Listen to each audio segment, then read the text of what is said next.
Sa tingin mo, ano yung parang biggest contribution ng fitness sa adult life mo? Feeling ko it saved me at the lowest moments. This is where I'm meant to be.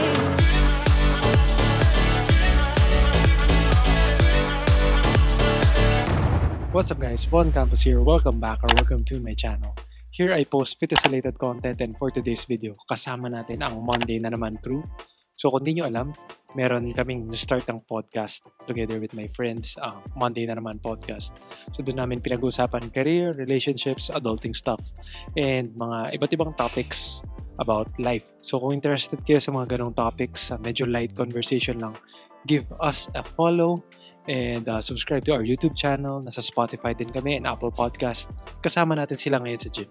Tanungin natin sila ano yung contributions ng fitness sa kanilang adult life. Ayun, medyo related dun sa topics namin sa podcast and I would say na hindi naman sila as extreme as I am.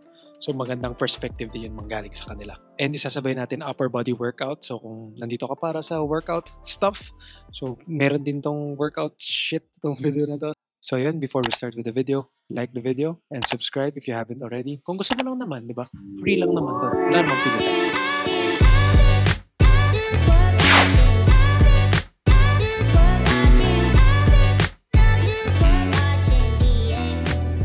Alright, first exercise natin is yung barbell row. Yung variation na gagawin ko is para siyang pendlay row. Parang siguro, I guess nakikita niyo to kila Mike Israel. Ito yung lagi nilang ginagawa. Na parang pendlay pero hindi nila binababa yung bar. Magandang gawin dito siguro is gumamit ka ng smaller plates para hindi siya tumatama talaga sa lapag. Make sure to milk the eccentrics. Tapos make sure to pause on the stretch and pause on the top. Alright, kasama natin sa mga co-hosts ng Monday na naman, si Mirror Johns. Hello po sa mga followers ni Bon. It's a pong marangal na nakapasok na tayo. Hindi, sabi ko yung content ko for today is ano ba yung nadala ng fitness sa adult life mo? Sa akin, na-mention ko to sa Monday na naman podcast, so nood kayo guys. Pero I think yung energy talaga iba. Feeling ko pag yung mas may balance, parang yun na yung naging me time ko. Kasi di ba wala naman akong kasabay. Unlike yun sa mga regular days. So, dun ko nasabi na parang in a day, nababalance ko na nag-work and everything. Plus, nakakapag-exercise sa umaga. Plus, energy. Yun nga. Sabi ko, pag hindi ako nag-gym, feeling ko mas unproductive yung araw ko in the whole day. Sa tingin mo ba parang, kung hindi mo yun na-start, kasi parang in context, di ba? Context, hindi naman talaga siya fitness person. Parang fairly recently lang siya nag-start. Sa tingin mo ba parang malaki talaga yung changes na nadala nun sa energy tsaka productivity mo? Siguro, no joke to, pero mga 70 to 80% talaga. Siguro yung 20% kape. Pero totoo, kasi lalo nung pandemic, kasi hindi tinatry ko naman nun, pero after nung pandemic na hinto, sobrang layo nung and mood swings. Mood swings. Lumakas ka rin, diba? Yes, and lumakas ako, yes. Isa pa pala yun. So, medyo mas madali nang magbuhat-buhat ng mga daily bagay-bagay. Groceries, na parang dati nakakatamad dalhin, magka-cart ka pa, pero parang ngayon pwede ko na, sige, dadalhin ko na lang yan. And mag-walk, mas madali na. Kasi po may lakad pa ako, isang oras na lang, yung ginawa ni Von na workout, mga good for 1.5 to 2 yun. Dahil matagal ako nagbe-break. So, wag kayong makialam. Pagkataka ka daw ni Miro. Di okay. Sana hindi mo kaya today. Oy! Sheesh, boss. Tama ka na. Kaya mo. Sige, 10. Oo. Sige pa, kaya mo yan. Kaya mo yan. Sus, mahina. Char. Sus, mahina. Ayoko na, madodog show nyo lang ako. Dali, gawin no.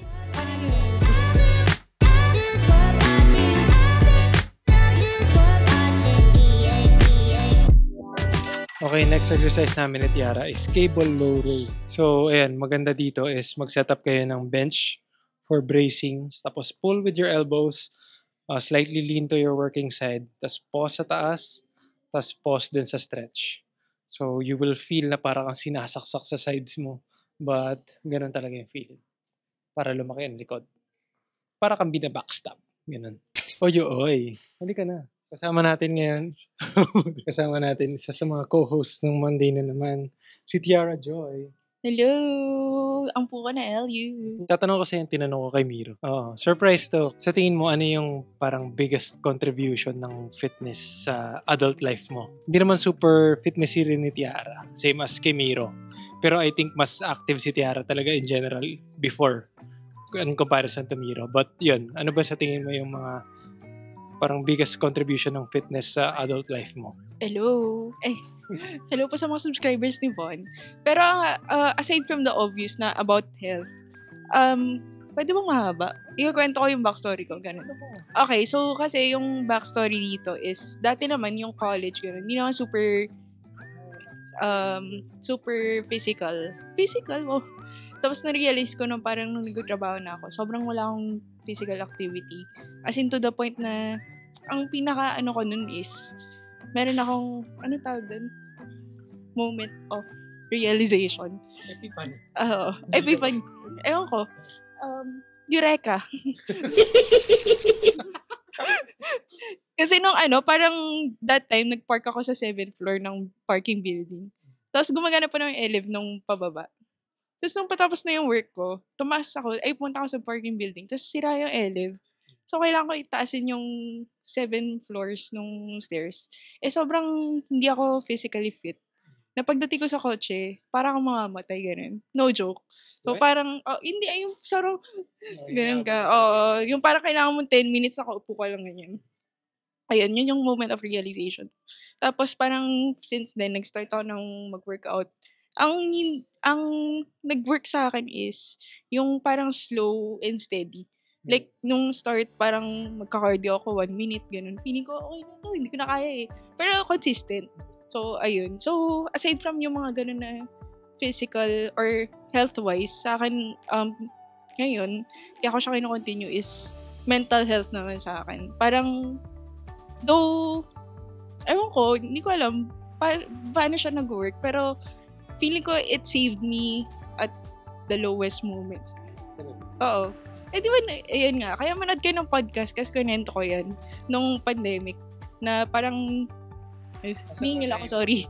Oo, yung parang na bumili ako ng bike tapos suddenly, hindi naman siya super related sa fitness, pero, meron pa rin na cardio, ganun. So, parang suddenly, nabuhayan ako ng loob ko. Kasi yung fitness, hindi naman siya basta lifting weights, di ba? May iba't ibang disciplines naman siya. Maganda rin yung perspective na hindi super sa extremes ng bodybuilding or yung parang super fitnessy as siguro I am, diba?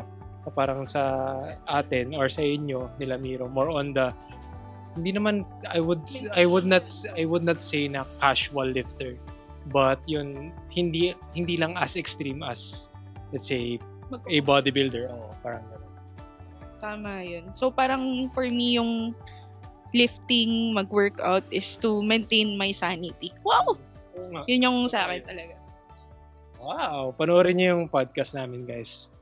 Mga in 2 weeks siguro lalabas yung episode niya. So, and si Tiara ngayon, sumasabay siya sa akin.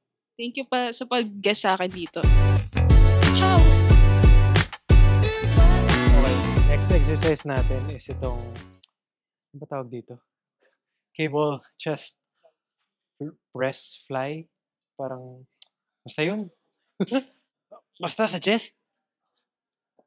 Tapos, make sure to focus on the eccentric tsaka sa stretch. Ang palaki ng osus.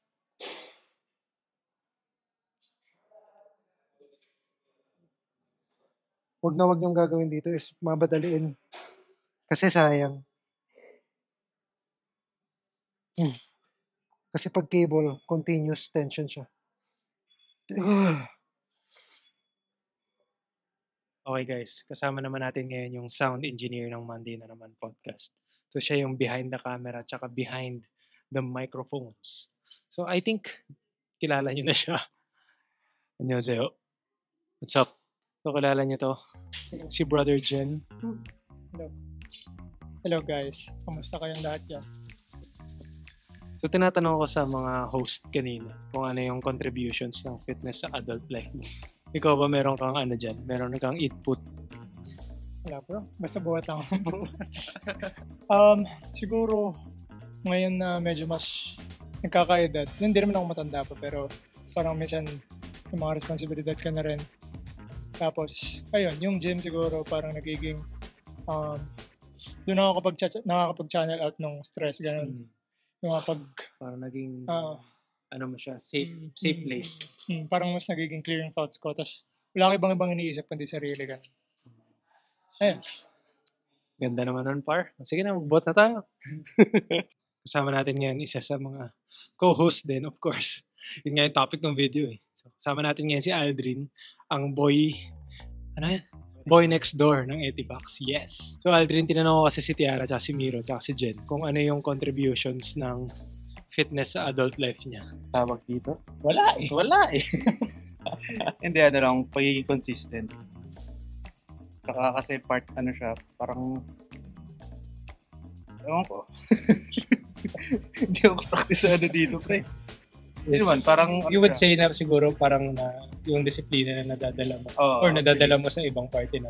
kasi parang, di ba nga itong fitness, parang part na ng routine ko everyday.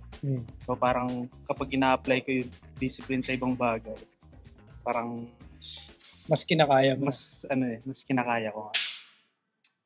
Siya sumagot para sa akin. Kung hindi nyo natatanong, this is the Tiara segment takeover sa Bon Campus Vlog. As a fitness person, ang chika ko ay, ito na nga, introducing Cheska Loren, ang Frenax ko. And Frenax na naming lahat. Ang friend of everyone. Ganun siya ka-friendly. Ganun siya ka-friendly.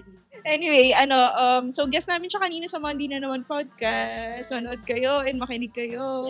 Guest number 2. Abangan! Like and subscribe. So, sorry. Sorry. So, may tanong pa. Ay, nakalimutan ko. Alam ko yung tanong. Wait lang. And, Cheska Loren, ano ang na-contribute ng fitness sa adult life mo? Yes. Thank you for that wonderful question. I think papasok to sa podcast na hindi, pero totoo, like, yung natulong, na-contribute, parang pag nag-workout ako, nakaka-add siya ng happiness. Hindi ba? Hindi nga, totoo. Pag mayroon kasing effect yung pag-workout sa akin, parang mas na-energize ako, tapos mas nagiging okay yung mood ko pag nag-workout ako. So, I think yun yung nakakontribute niya sa life ko, kaya parang, guys, mag-subscribe na. To Coach Bon and Anytime Fitness. Joke lang. Uy, hindi tayo bayad ng Anytime. Coach Bon. Each other. Oo, magpa-coach kayo kay Bon. Oo, kay Coach Bon. Yun. So, yun lang naman. As in, Sa yung mood. yeah. And of course, yung healthy lifestyle natin. So, kailangan natin maging healthy living na. Of course, we're getting old. Huwag kayo iiyak. Okay, so medyo crossover na to ng Monday na naman Bon Campus YouTube channel tsaka Atlee Nutrition. Okay. Collab to. But ayan, kasama natin si Beatrice, isa sa mga Atlee Nutrition athletes tsaka jowa boss ni Genetits. So Jen, di ba tinanong ko kayo kanina? Tanungin mo rin si Bea para naman hindi niya feeling na iniwan siya, di ba? Na left out siya, di ba? So sige, ikaw na yung mag-ask. Ano yung tanong? Para sa iyo ba? Gaya ng tanong ni Bon kanina, ano yung contribution ng fitness sa adult life? Wow, adult? Young adult pala. Kabataan. Siguro kasi for me time ko yun. Sa dinami-dami ng nangyayari in life, parang yun yung time na nakaka-focus ako sa sarili ko and nakakabigay ng peace of mind. And also parang outside of the physical aspect ng fitness, yun nga, parang nakaka-boost siya ng mental health. Especially for me. Narinig mo ba yung sagot ko kanina? Hindi yun eh. Sinopya mo lang. Alright guys, that's gonna do it for the video. Medyo short lang na light lang, di ba? But hopefully may na-pick up kayo sa amin sa mga hosts ng Monday na naman. Like na-mention nga nila, hindi lang naman basta bodybuilding and weightlifting and weight training ang disciplines ng fitness. Marami rin. To each his own lang talaga, di ba? Hindi naman yan bodybuilding lang ang tama, di ba? CrossFit lang ang tama, powerlifting lang ang tama, iba-iba yan. But yung mga benefits and yung mga lessons na tinuturo ng fitness, may it be sa physical health natin, sa mental health, sa disciplines, again, sa other aspects. And yun din yung gusto kong i-share through this channel. So yun din yung gusto kong i-share sa channel na to, na hindi lang basta pagpapaganda ng katawan, hindi lang basta sa physical appearance, but sa maraming aspects ng life natin. So kung may na-pick up kayo, nag-enjoy kayo, like the video, subscribe if you haven't already. And until the next one, this is Bon Campos, reminding you to follow your passion. Kahit na 0.1% progress lang every day, okay lang kasi it will all add up someday. See you on the next one, guys. I'm out. Peace.